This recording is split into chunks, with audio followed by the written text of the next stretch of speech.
ಸ್ನೇಹಿತರ welcome back to Mohi masters YouTube channel. ನಾನು ನಿಮ್ಮ ಮೊಹಿಗೌಡ ಮಾತಾಡ್ತಿರೋದು. KCET 2026 ವಿದ್ಯಾರ್ಥಿಗಳಿಗೆ KEA ಕಡೆಯಿಂದ ಬಂದಿರುವಂತಹ 2 ಇಂಪಾರ್ಟೆಂಟ್ ಅಪ್ಡೇಟ್ಸ್ ಅನ್ನ ತಿಳಿಸ್ಕೊಡುತ್ತೇನೆ. ಸೊ ಇಲ್ಲಿ ಯಾರೆಲ್ಲ KCET 2026ಗೆ ಅಪ್ಲೈ ಮಾಡಿದಿರಾ, ಅಪ್ಲಿಕೇಶನ್ ಯಾರೆಲ್ಲ ಹಾಕಿದಿರಾ, ಸೊ ನಿಮಗೆ ಬಂದ್ಬಿಟ್ಟು ಈ ಎರಡೂ ಸಹ ಇಂಪಾರ್ಟೆಂಟ್ ಆಗಿರುತ್ತೆ. ಎರಡರ ಬಗ್ಗೆ ತಿಳಿಸ್ಕೊಡ್ತೀನಿ. ವಿಡಿಯೋನ ಕಂಪ್ಲೀಟ್ ಆಗಿ ವಾಚ್ ಮಾಡಿ ಅಂಡ್ ಹಾಗೇನು ಚಾನಲ್ಗೆ ಲೈಕ್ ಸಬ್ಸ್ಕ್ರೈಬ್ ಅನ್ನ ಮಾಡ್ಕೊಳ್ಳಿ. ನೋಡಿ ವಿಡಿಯೋನ ಸ್ಟಾರ್ಟ್ ಮಾಡೋಣ. ಮುಂಚೆ ನೋಡಿ ಒಂದು ಇಂಪಾರ್ಟೆಂಟ್ ವಿಷಯದ ಬಗ್ಗೆ ಆದ್ರೆ ಅಪ್ಡೇಟ್ ಅನ್ನ ಕೊಡುತ್ತೀನಿ. ಏನಂತ ಅಂದ್ರೆ, ಸೊ ಈಗ 2026 ಅಲ್ಲಿ ಕೇವಲ ನಿಮ್ಮ ಒಂದು ರ್ಯಾಂಕ್ ನೋಡಿ ಭವಿಷ್ಯ ಆದ್ರೆ ನಿರ್ಧಾರ ಆಗೋದಿಲ್ಲ. ನೀವು ಕಾಲೇಜಿನ ಕರಿಕುಲಮ್ ಮತ್ತೆ ಸ್ಕಿಲ್ ಎಕ್ಸ್ಪೋಸರ್ ಎಲ್ಲಾನು ಸಹ ಕೂಡ ಚೆಕ್ ಮಾಡಬೇಕಾಗುತ್ತೆ. ಇಲ್ಲೊಂದು ಸತ್ಯ ಏನು ಅಂತ ಅಂದ್ರೆ, ಇನ್ನೂ ಸಹ ಕೆಲವೊಂದಿಷ್ಟು ಇಂಜಿನಿಯರಿಂಗ್ ಕಾಲೇಜುಗಳಲ್ಲಿ ಇದುವರೆಗೂ ಒಂದು ಹಳೆಯ ಸಿಲೆಬಸ್ ಅನ್ನೇ ಇಲ್ಲ ಅಂತಂದ್ರೆ ಹೆಚ್ಚು ಥಿಯರಿ ಇರುವ ಸಬ್ಜೆಕ್ಟ್ ಗಳನ್ನ ಅಥವಾ ಕಡಿಮೆ ಪ್ರಾಕ್ಟಿಕಲ್ ಎಕ್ಸ್ಪೀರಿಯನ್ಸ್ ಏನಿರ್ತವೆ ಇವುಗಳ ಜೊತೆನೆ ನಡೆಸ್ತಾ ಇರ್ತಾರೆ. ಬಟ್ ಅದರ ಕಾರಣದಿಂದ ಏನಾಗ್ತದೆ ಅಂತ ಅಂದ್ರೆ, ಈಗ ಕೆಲವೊಂದಿಷ್ಟು ಸ್ಟೂಡೆಂಟ್ಸ್ಗೆ ಗ್ರಾಜುಯೇಷನ್ ಕಂಪ್ಲೀಟ್ ಆದ್ರೂ ಸಹ ಜಾಬ್ಸ್ ಆದ್ರೆ ಸಿಗೋದಿಲ್ಲ, ಅವರು ಇಂಡಸ್ಟ್ರಿಗೆ ರೆಡಿ ಆದ್ರೆ ಆಗಿರೋದಿಲ್ಲ. ಸೊ ಈ ವಿಷಯವನ್ನು ನೋಡಿದಾಗ ಇತ್ತೀಚೆಗೆ ನನಗೂ ಸಹ ಒಂದು ಇನ್ಸ್ಟಿಟ್ಯೂಷನ್ ಬಗ್ಗೆ ಗೊತ್ತಾಯಿತು. ಅದು ನಿಜವಾಗಿಯೂ ನನಗೂ ಸಹ ಇಂಪ್ರೆಸ್ ಮಾಡಿರುವಂತದ್ದು. ಯಾವುದು ಆ ಒಂದು ಇನ್ಸ್ಟಿಟ್ಯೂಟ್ ಅಂತ ಅಂದ್ರೆ ಆಲ್ಟಾ ಸ್ಕೂಲ್ ಆಫ್ ಟೆಕ್ನಾಲಜಿ ಅಂತ ಹೇಳ್ಬಿಟ್ಟು. ಸೊ ಈ ಒಂದು ಆಲ್ಟಾ ಸ್ಕೂಲ್ ಆಫ್ ಟೆಕ್ನಾಲಜಿ ಅಂತ ಅಂದ್ರೆ, ನಾನು ನಾರ್ಮಲ್ ಆಗಿ ಏನೋ ಒಂದು ಇಂಜಿನಿಯರಿಂಗ್ ಕಾಲೇಜ್ ಅಂತ ಅನ್ಕೊಂಡಿದ್ದೆ. ಬಟ್ ಇದರ ಒಂದು ಕರಿಕುಲಮ್ ನೋಡಿದಾಗ ಗೊತ್ತಾಗ್ತಿದೆ. ಸೊ ಆಲ್ಟಾ ಅನ್ನುವಂಥದ್ದು AI first computer science program government approved universities ಜೊತೆ ಪಾರ್ಟ್ನರ್ಶಿಪ್ ನಲ್ಲಿ ಸಹ ಇರುವಂತದ್ದು. ಅಂದ್ರೆ ಇಲ್ಲಿ ಡಿಗ್ರಿ ಸರಿ ಇದೆ, ಜೊತೆಗೆ ಆದ್ರೆ ಲರ್ನಿಂಗ್ ಸಂಪೂರ್ಣವಾಗಿ ಫ್ಯೂಚರ್ ಫೋಕಸ್ಡ್ ಆಗಿರುವಂತದ್ದು. ಇಲ್ಲಿ ಅತ್ಯಂತ ಇಂಟ್ರೆಸ್ಟಿಂಗ್ ವಿಷಯ ಏನಂತ ಅಂದ್ರೆ, ಡೇ 1 ಇಂದಲೇ ಕೋಡಿಂಗ್ ಆದ್ರೆ start ಆಗೋದಾ.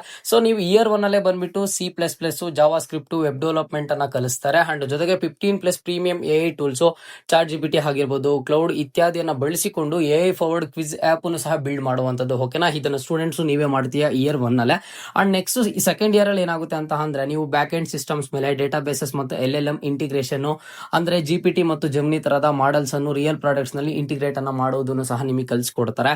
And next third year ಅಲ್ಲಿ ಬಂದ್ಬಿಟ್ಟು ಕಂಪ್ಯೂಟರ್ ವಿಷನ್ ಮತ್ತು mission learning students stable diffusion ಬಳಸಿಕೊಂಡು AI ಇಮೇಜ್ ಜನರೇಟರ್ ತರದ ಪ್ರಾಜೆಕ್ಟ್ಸ್ ಅನ್ನ ಬಿಲ್ಡ್ ಮಾಡ್ತಾರೆ. ಅಂಡ್ ನೆಕ್ಸ್ಟ್ ಫೈನಲ್ ಇಯರ್ ಅಲ್ಲಿ ಬಂದ್ಬಿಟ್ಟು ನೀವು AI ಕೋಡ್ ಅಸಿಸ್ಟೆಂಟ್, ಗಿಟ್ಹಬ್, ಕೋಪೈಲಟ್ ಈ ತರ ಆದ್ರೆ ಬಿಲ್ಡ್ ಮಾಡ್ತೀರಾ. ಓಕೆನಾ. ಅಂಡ್ ಇದರ ಒಂದು ಕ್ಯಾಂಪಸ್ ಲೈಫ್ ನೋಡೋದಾದ್ರೆ, ಕ್ಯಾಂಪಸ್ ಸಹ ತುಂಬಾ ಟೆಕ್ ಫೋಕಸ್ಡ್ ಆಗಿರುವಂತದ್ದು. ಇಲ್ಲಿ AI smart class rooms, the AI ಫೌಂಡರಿ, ಒಂದು ಇನೋವೇಷನ್ ಲ್ಯಾಬ್, ಹ್ಯಾಕಥಾನ್ಸ್ ಮತ್ತು ಪ್ರಾಡಕ್ಟ್ ಸ್ಪ್ರಿಂಟ್ಸ್ ಎಲ್ಲವೂ ಸಹ ಇಲ್ಲಿ ನಡೆಯುವಂತದ್ದು. ಅಂಡ್ ನೆಕ್ಸ್ಟ್ ಇಲ್ಲಿ ನಾವು ಕ್ಲಬ್ಸ್ ಕೂಡ ಇಂಟ್ರೆಸ್ಟಿಂಗ್ ಆಗಿರುವಂತದ್ದು. Hack the web, algo spare, idea lab for startup builders, ಸ್ಟೈವೆಕ್ಸ್ ಮತ್ತೆ ಸ್ಟೇಜ್ ಲ್ಯಾಬ್ ಅಂತ ಸಹ ಇಲ್ಲಿ ನಿಮ್ಗೆ ಇರುತ್ತೆ. ಅಂಡ್ ಇನ್ನೊಂದೇನು ಅಂತ ಅಂದ್ರೆ, ಇಲ್ಲಿ ಬಂದ್ಬಿಟ್ಟು ಕೇವಲ 30% ಪರ್ಫಾರ್ಮೆನ್ಸ್ ಮಾತ್ರ ಸೆಲೆಕ್ಟ್ ಆಗುವಂತದ್ದು. ಓಕೆನಾ. ಈ ಒಂದು ಆಲ್ಟಾಗ್ ಬಂದ್ಬಿಟ್ಟು ಎಂಟ್ರೆನ್ಸ್ ಎಕ್ಸಾಮ್ ಆದ್ರೆ ಇರ್ತದೆ. ಅಂಡ್ ಅದು AICTE ಈಗ ಲೈವ್ ಕೂಡ ಇರುವಂತದ್ದು. ಸೊ ಇಲ್ಲಿ ನಿಮ್ಗೆ 100% ವರೆಗೂ ಸ್ಕಾಲರ್ಶಿಪ್ಸ್ ಅವೈಲೇಬಲ್ ಆದ್ರೆ ಇರ್ತವೆ. ಬಟ್ ಸೀಟ್ಸ್ ಬಂದ್ಬಿಟ್ಟು ತುಂಬಾ ಲಿಮಿಟೆಡ್ ಆಗಿರ್ತದೆ. ಇಲ್ಲಿ ಎಕ್ಸಾಮ್ ಫಾರ್ಮೆಟ್ ಯಾವ ರೀತಿ ಇರುತ್ತೆ ಅಂತ ಅಂದ್ರೆ, ಇಲ್ಲಿ ನಿಮ್ಗೆ 60 ಕ್ವಶನ್ಸ್ ಅನ್ನ ಕೊಡ್ತಾರೆ. ಅಂಡ್ ಹಾಗೇನು ಸಹ 120 ಮಿನಿಟ್ಸ್ ಟೈಮ್ ಅನ್ನ ಕೊಡ್ತಾರೆ. ಇಲ್ಲಿ aptitude plus reasoning plus technical ability ಆದ್ರೆ ಇರ್ತದೆ ನಿಮ್ಗೆ. ಇದಕ್ಕೆ ಲಾಸ್ಟ್ ಡೇಟ್ ಬಂದ್ಬಿಟ್ಟು 13th ಮಾರ್ಚ್ ಅಪ್ಲೈ ಮಾಡೋದಕ್ಕೆ. ಅಂಡ್ ಟೆಸ್ಟ್ ಬಂದ್ಬಿಟ್ಟು ನಿಮ್ಗೆ 14th ಮಾರ್ಚ್ ಆದ್ರೆ ಆಗ್ತದೆ. ನೀವೇನಾದ್ರೂ ಸೆಕೆಂಡ್ PC ಸ್ಟಡಿ ಮಾಡ್ತಿದ್ರೆ ಡಿಸ್ಕ್ರಿಪ್ಷನ್ ಅಲ್ಲಿ ಲಿಂಕ್ ಅನ್ನ ಕೊಟ್ಟಿರ್ತೀನಿ, ಹೋಗಿ ಒಂದ್ಸಲಿ ಚೆಕ್ ಮಾಡಿ ಇದಕ್ಕೆ ಅಪ್ಲೈ ಮಾಡಿ ನೀವು ಒಂದು ಟೆಸ್ಟ್ ಅನ್ನ ಆದ್ರೆ ಅಟೆಂಡ್ ಆಗಿ. ನಿಮ್ಚಿನ ಮಾಹಿತಿಗಾಗಿ ಡಿಸ್ಕ್ರಿಪ್ಷನ್ ಬಾಕ್ಸ್ ಅಲ್ಲಿ ಲಿಂಕ್ ಅನ್ನ ಕೊಟ್ಟಿರ್ತೀನಿ, ಹೋಗಿ ಚೆಕ್ ಮಾಡಿ. ಈಗ ನಾವು ಬ್ಯಾಕ್ ಟು 2 ಇಂಪಾರ್ಟೆಂಟ್ ಅಪ್ಡೇಟ್ಸ್ ಗಳಿಗೆ ಬರೋದಾದ್ರೆ, ಮೊದಲನೇ ಅಪ್ಡೇಟ್ ಏನು ಅಂತ ಅಂದ್ರೆ, ಸೊ ಈಗಾಗಲೇ ಸ್ಟೂಡೆಂಟ್ಸ್ ನೀವೆಲ್ಲಾನು KCET 2026ಗೆ ಅಪ್ಲೈ ಮಾಡಿದ್ರ. ಅಪ್ಲೈ ಮಾಡಿರುವಂತ ಕೆಲವೊಂದಿಷ್ಟು ಸ್ಟೂಡೆಂಟ್ಸ್ ಸಾಕಷ್ಟು ಮಿಸ್ಟೇಕ್ಸ್ ಅನ್ನ ಮಾಡಿದ್ರ ಅಪ್ಲಿಕೇಶನ್ ಅಲ್ಲಿ. ಅದು ನಿಮ್ಮ ಒಂದು caste and income certificate details ಎಲ್ಲ ಆಗಿರ್ಬೋದು, ನಿಮ್ಮ ಒಂದು ಪರ್ಸನಲ್ ಡೀಟೇಲ್ಸ್ ಎಲ್ಲ ಆಗಿರ್ಬೋದು, ಸೊ ಅಥವಾ ಬೇರೆ ಯಾವ್ದಾದ್ರು ಡೀಟೇಲ್ಸ್ ಎಲ್ಲ ಆಗಿರ್ಬೋದು, ನೀವು ಸಾಕಷ್ಟು ಮಿಸ್ಟೇಕ್ಸ್ ಅನ್ನ ಮಾಡಿರ್ತೀರ. ಅಂತಹ ಮಿಸ್ಟೇಕ್ಸ್ ಅನ್ನ ನೀವು ಸರಿ ಮಾಡ್ಕೊಳ್ಳೋದಕ್ಕೆ ನಿಮಗೆ ಬಂದ್ಬಿಟ್ಟು ಇದೇ ತಿಂಗಳು 30ನೇ ತಾರೀಕುವರೆಗೂ ಸಹ ಒಂದು ಲಾಸ್ಟ್ ಡೇಟ್ ಅನ್ನ ಆದ್ರೆ ಎಕ್ಸ್ಟೆಂಡ್ ಮಾಡಿರುವಂತದ್ದು. ಅಂದ್ರೆ ಹೊಸದಾಗ ಅಪ್ಲಿಕೇಶನ್ ಹಾಕೋದಕ್ಕೆ ಆಗೋದಿಲ್ಲ. ಈಗಾಗಲೇ ಯಾರೆಲ್ಲ ಅಪ್ಲಿಕೇಶನ್ ಹಾಕಿರ್ತೀರಾ, ಸೊ ಇಂತಹ ಸ್ಟೂಡೆಂಟ್ಸ್ ಇಲ್ಲಿ ಬಂದ್ಬಿಟ್ಟು ನೀವೇನಾದ್ರೂ ಮಿಸ್ಟೇಕ್ಸ್ ಅನ್ನ ಮಾಡಿದ್ರೆ ಅಪ್ಲಿಕೇಶನ್ ಅಲ್ಲಿ ನೀವು ಎಡಿಟಿಂಗ್ ಅನ್ನ ಆದ್ರೆ ಮಾಡ್ಕೋಬಹುದು ಆಗಿರುತ್ತೆ. 33/2026 ನೋಡಿ. ಇಲ್ಲಿ ನೀವು ಯಾರ್ದಾದ್ರೂ ಸಹ ನಿಮ್ಮ ಒಂದು ಇನ್ಕಮ್ ಸರ್ಟಿಫಿಕೇಟ್ ಏನ್ ಬರುತ್ತೆ, ಆ ಒಂದು ಇನ್ಕಮ್ ಸರ್ಟಿಫಿಕೇಟ್ ಅಲ್ಲಿ RD ನಂಬರ್ ವ್ಯಾಲಿಡ್ ಇದೆಯಾ ಇಲ್ವಾ ಅಂತ ನೋಡ್ಕೊಳ್ಳಿ, ಅಥವಾ ಎಕ್ಸ್ಪೈರಿ ಆಗೋಗಿದೆಯಾ ಇಲ್ವಾ ಅಂತ ನೋಡ್ಕೊಳ್ಳಿ. ಏನಾದ್ರೂ ಮಿಸ್ಟೇಕ್ಸ್ ಇದ್ರೆ ಹೋಗಿ ತಹಸೀಲ್ದಾರ್ ಆಫೀಸ್ಗೆ ಹೊಸ ಒಂದು ಈ ಸರ್ಟಿಫಿಕೇಟ್ ಅನ್ನ ಪಡ್ಕೊಂಡು ಬಂದು ನೆಕ್ಸ್ಟ್ ಒಂದು KAದಲ್ಲಿ ಆದ್ರೆ ಅಪ್ಡೇಟ್ ಮಾಡ್ಬೇಕಾಗುತ್ತೆ.